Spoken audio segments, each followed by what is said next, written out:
Dit is mijn song. Heb ik zelf geschreven. And if you want to join, get up and move your ass. El Guapo knows the moves. He gets down to the groove. El Guapo likes to dance, so get up and move that ass. All right. But now serious. Alistair Reem, this is a funny story. I was training at Chris Dolman in Amsterdam. And he was training there also with his brother Valentine. In the beginning, I didn't like to train. I got my ass kicked, but my brother took me to learn to defend myself. And one of these trainings was with Rutten. He lived in the south of Holland, like a 1 hour drive. And there I had my first MMA class. I would go there and would tap people left and right. And Alistair really, he didn't like that. So he trained every time, he trained really hard and came back to try. Then I wasn't there for a couple of weeks and suddenly I get a telephone call and Alistair is in my gym in Eindhoven with his brother. And he says, okay, we want to roll. Still didn't work. And he says, why is that? Why doesn't it work? I said, because I keep training also, you know. We're both going up and if I'm a little tiny bit better, well, I'm going to try to keep ahead and stay ahead. I want to win. And if you're that kind of name, then I'm going to put that little bit extra effort into but I didn't think I made him tap. I don't remember. If I would have made him tap, I would remember. So I don't think I made him tap. I think I made an attempt to make him tap. Probably it failed and he tapped my ass. Yeah, leave you. I'm slow, bruh. Now you watch his next fight, his stamina. I gave him my new invention. It's an invention that I made. And don't worry, guys, I have the patent already, of course. But this is my secret invention, and it will train your lungs while you're busy, and it's working really good. I'm testing it right now in the university in Texas, and I think next month or about 6 weeks, I think it's going to go in the market. Bas was like a pioneer, doing good in Pancras, and I think later on in rings also. But yeah, it was already really good for that time. Because at that time you had everybody was coming from one style. Bas had already incorporated several styles. You know, the groundwork and the stand-up work. So he was one of the pioneers. Alistair is one of those guys that constantly evolves, you know, and he really wants to learn, and he's like a sponge. He keeps everything inside of him so he doesn't forget. He's very smart with it also. He picks the best things out and he forgets about the rest, which is a very smart thing to do. And as I mentioned before, he would come to Eindhoven to train to kind of challenge me again, you know, and he's doing this all the time. He wants to get better and better and better. Every time that you see him fight, he's a better striker and he's better on the ground. Right now, we see a lot of ground fighters coming up in Holland. Mousasi is here, also very good on the ground. So these guys are going to start trading techniques, secret techniques, so to say, and getting better all the time. They have the best stand-up. Also, all the K1 fighters are here training with Alistair. So I'm improving my stand-up once a week. Train with Martijn de Jong for my MMA. So I'm trying to improve myself. Mousasi, first of all, is a friend of mine. We trained together a couple of years ago. I would say like 4 years ago. First met, and yeah, basically we just decided to train with each other, you know, to help each other out, and always had a good connection. And always, when I met him when I saw him in Japan, always gave him a good luck. Sometimes we trained together, sometimes we gave him some advice. Now we're training together a little bit more lately. So yeah, I would say a good friend and just a good feeling with him. Alistair is now, I think, definitely in top 3. He's very strong physically. He's doing very well in heavyweight. That's his division, and stand-up is one of the best in MMA. So I don't see a lot of people that can beat him. My next fight is 10 July.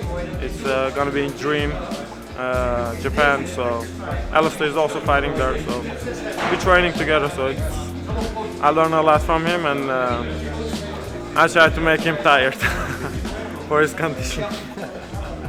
I don't know who my next opponent is going to be. It's a little bit of mystery. I heard they were trying to get Andre Arlovski, but he had to. He cancelled. I don't know exactly why, but yeah, he cancelled. So yeah, for me it's a big riddle who my opponent's going to be. I know I'm confirmed. I know I'm the main event. I know I'm going to fight, but it's a little bit weird because I'm going to fight in like 18 days. You don't know who your opponent is, so that's a little bit of shame. But still, that's the way the Japanese work sometimes. In America, you know your opponent 4 months before when you sign a contract agreement. I think that's more professional, because then you know way more in advance what you're up against, what's going to happen. And now it's a little bit, who knows what.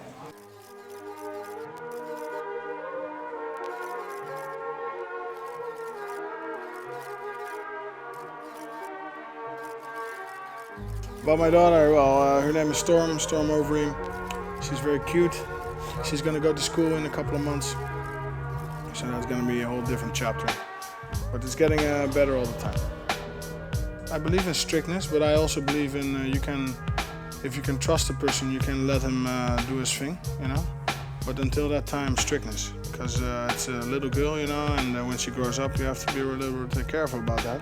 There's a lot of idiots out there who cause harm.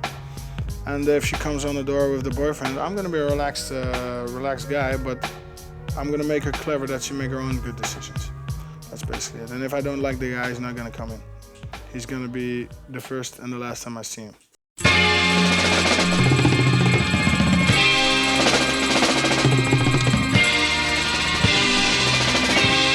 I had this totally nice PR trip planned to the States.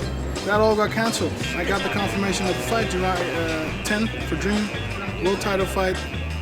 Of course, that fight is gonna have priority. Everybody will understand that, I hope. So I had to cancel the whole thing. I had to cancel the whole trip, and I was looking forward to that trip. I was looking forward to being at the Fader fight, front row. I was looking forward to going into the ring, into the cage after that fight, to challenge him officially, one-on-one.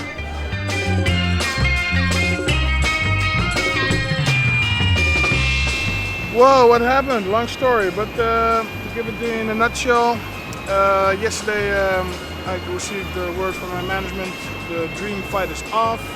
I will not be fighting. I will not be fighting for the title, so I'm a bit agitated about that. But right now we're at the airport.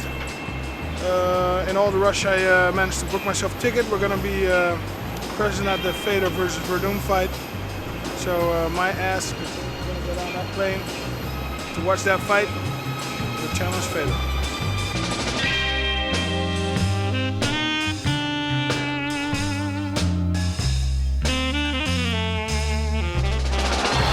It looks like he was going to tap there. He's got his arm straight. Oh, he's tapping. He's tapping.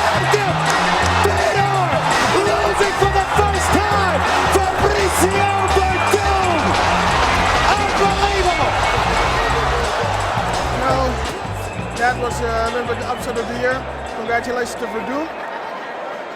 He looked really sharp. I'm sure he trained really hard, and it was a shock. But like I said, that's the nice thing about sport. But it was the unexpected. What's next for me is a nice holiday. I've been training really hard for the last 9 months. So I'm going to take a month off, do what I want to do. I'll keep up training a little bit, but a lot of nice things planned also. Holiday, some parties, a little bit relaxing, just doing what I want to do next month. Welcome to Sensation.